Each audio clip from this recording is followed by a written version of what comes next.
Apollo और डेफने, जब प्रेम एक श्राप बन गया।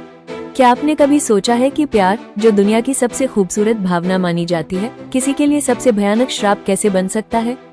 आज हम बात करेंगे ग्रीक माइथोलॉजी के सबसे शक्तिशाली देवता अपोलो की, जिन्होंने एक भयानक ड्रैगन को तो हरा दिया, लेकिन प्रेम के एक नन्हे से देवता के हाथों अपनी जिंदगी की सबसे बड़ी जंग हार गए। ये कहानी है अहंकार, प्रतिशोध और एक ऐसे प्यार की जिसकी मंजिल सिर्फ एक खामोश पेड़ बनकर रह गई। कहानी शुरू होती है जब अपोलो ने भयंकर पाइथन नाम के ड्रैगन को मारा था। अपनी जीत के नशे में चूर अपोलो ने देखा कि छोटा सा इरोस, प्यार का देवता, अपने धनुष बाण के साथ खेल रहा है। अपोलो ने उसका मजाक उड़ाते हुए कहा, "ए बच्चे, इन हथियारों के साथ खेलना बंद कर।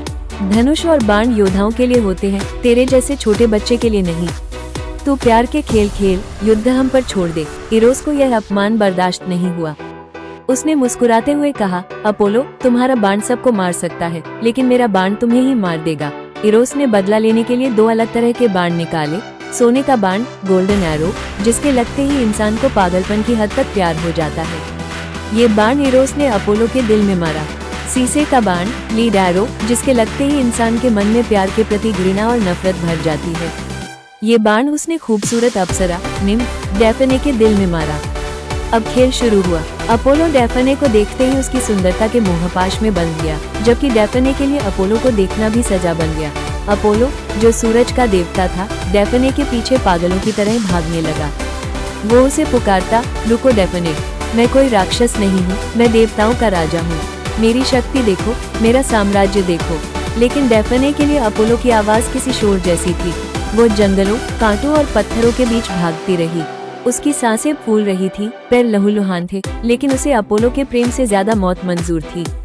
डेफने ने कसम खाई थी कि वो कभी शादी नहीं करेगी और हमेशा कुंवारी रहेगी, डायना की तरह, लेकिन अपोलो का जुनून उसे चैन से जीने नहीं दे रहा था। भागते भागते डेफने एक नदी के किनारे पहुंच गई।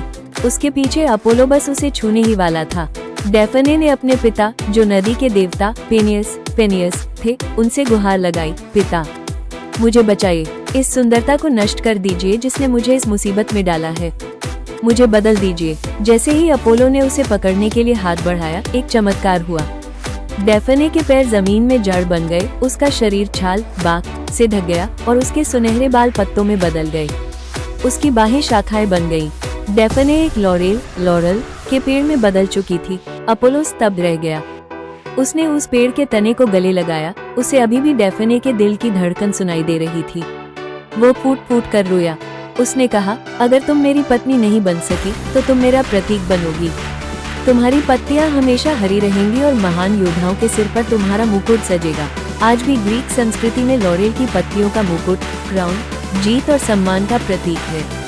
लेकिन इसके पीछे छुपी है एक ऐसी कहानी जहां प्यार ने एक देवता को हरा दिया और एक सुंदर स्त्री को पत्थर और लकड़ी में बदल दिया।